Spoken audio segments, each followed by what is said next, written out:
Jorma Ketola, yrittäjä, toiminut tässä ollut itsaskonehuollon perustajana 78 ja siitä lähtien toiminut. Ja tämä alussa minun toimenkuva oli enemmän huoltoa ja liikkeenjohdollista ja myyntiä, eli kaikkia mitä kaikki täällä tekee.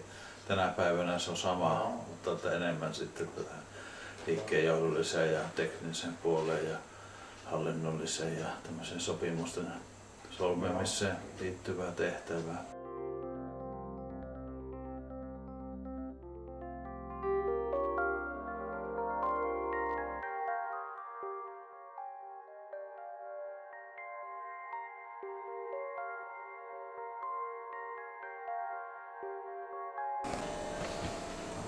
Martti Haapala ja olen tässä itsaskonehuollossa ollut noin 32 vuotta ja minun tehtäviin kuuluu tämä varastohoito ja asiakaspalvelu tässä tiskillä ja koneiden vastaanotto,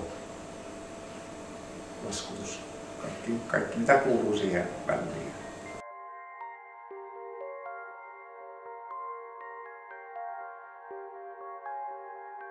Huollossa 21 vuotta ja huoltomiehenä koko ajan.